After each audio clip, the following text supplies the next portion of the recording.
Welcome to my channel রিন্টুর রান্নাঘর। আজ আমি আপনাদের সাথে একটা কাতলা মাছের কালিয়ার রেসিপি শেয়ার করছি।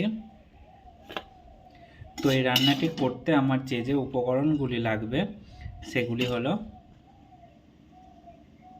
দেখুন কাতলা মাছগুলোকে আমি ভালো করে ধুয়ে নিয়েছি। এখানে আছে পেঁয়াজ বাটা, টমেটো বাটা, আর এখানে আছে আদা, রসুন আর হচ্ছে কাঁচা লঙ্কা, তিনটে একসঙ্গে পেস্ট করা আছে। এবার আমি মাছটাকে ম্যারিনেট করে নেব। তার জন্য দিয়ে দেব নুন,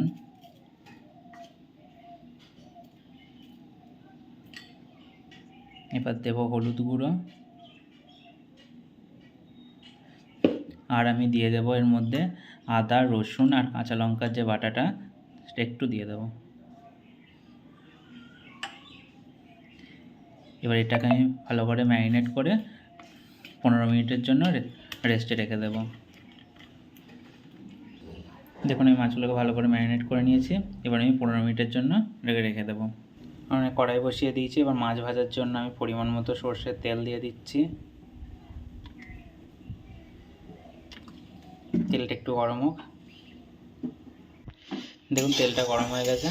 এবার আমি মাছগুলোকে ভেজে নেব।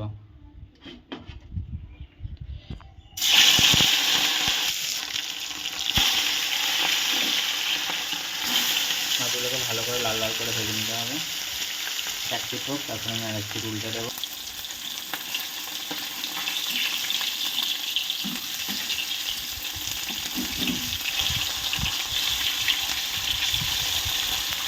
দেখুন এক পিঠ হয়ে গেছে। এবার আমি আরেক পিঠ উল্টে দিচ্ছি। দেখুন সব মাছগুলো উল্টে দিয়েছি। এবার আমি এই পিঠটাকে ভালো করে ভেজে নেব। দেখুন মাছগুলো খুব সুন্দর করে ভেজে নিয়েছি। এবার আমি মাছগুলোকে তুলে নেব।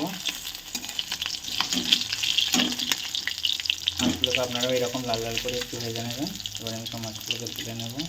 মাছগুলোকে তুলে নিয়েছি।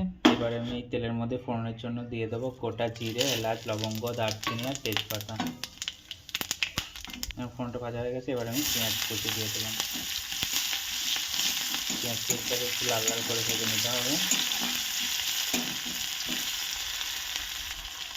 আমি অল্প চিনি দিয়ে দিলাম।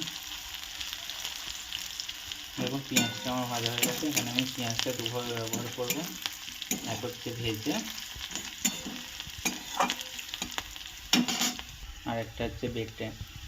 দেখুন পেঁয়াজটা ভাজা ভাজা হয়ে গেছে। এবার আমি পেঁয়াজ বাটাটা দিয়ে দিলাম।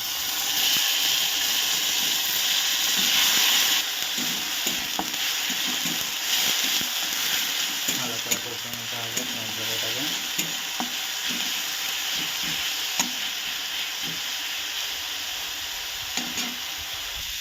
দেখুন পেঁয়াজটা ভালো করে আমি কষিয়ে নিলাম খানিকক্ষণ। এবার আমি এর মধ্যে দিয়ে দেবো আদা, রসুন আর কাঁচা লঙ্কার পেস্ট। সেটাকে এবার ভালো করে কষিয়ে নেব।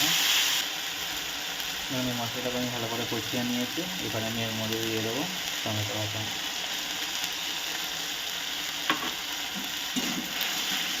এবং মশলাটাকে আমি ততক্ষণ কষিয়ে নেবো যতক্ষণ মশলার গা থেকে তেল না থাকবে, ততক্ষণ আমি মশলাটাকে ভালো করে কষিয়ে নেব।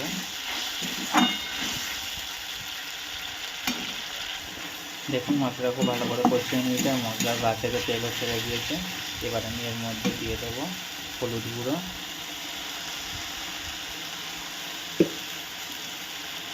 যেহেতু আমি কাঁচা লঙ্কা বেটে দিয়েছি তাই খুবই অল্প আমি এখানে দিচ্ছি লঙ্কা গুঁড়ো। কালারের জন্য দিলাম এখানে কাশ্মীরি লঙ্কার গুঁড়ো।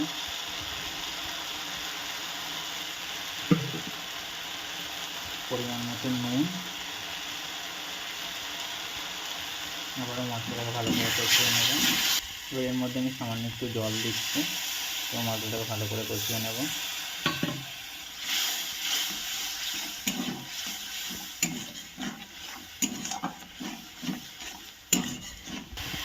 এখন সব মশলাগুলোকে ভালো করে কষিয়ে নিয়েছি আর তেলে ছেড়ে দিয়েছি। এবার আমি এর মধ্যে দিয়ে দেবো জল।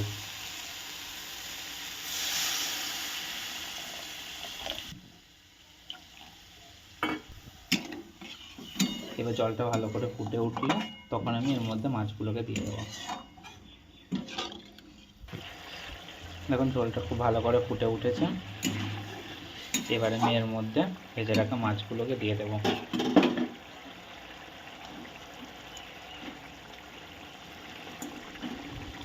এবার 2-3 মিনিট ভালো করে ফুটিয়ে নেব, তাহলে আমাদের কাতলা মাছের কালিয়া কমপ্লিট। এবার 2-3 মিনিট আমি ভালো করে ফুটিয়ে নেব। দেখুন আমি 3-4 মিনিট মতো ভালো করে ফুটিয়ে নিয়েছি। গ্রেভিটা ঠিক এরকমভাবে রাখবেন। এবার নামানোর আগে একটু গরম মশলা গুঁড়ো, যদি আপনাদের ঘরে ধনেপাতা থাকে তাহলে ধনেপাতা কুচি করে দিয়ে দেবেন। ব্যাস আমার কাতলা মাছের কালিয়া কমপ্লিট। যদি আপনাদের এই কাতলা মাছের কালিয়ার রেসিপিটি ভালো লেগে থাকে তাহলে একটা লাইক, কমেন্ট আর একটু শেয়ার করে দেবেন। দেখা হবে নেক্সট ভিডিওতে, ততক্ষণের জন্য টাটা।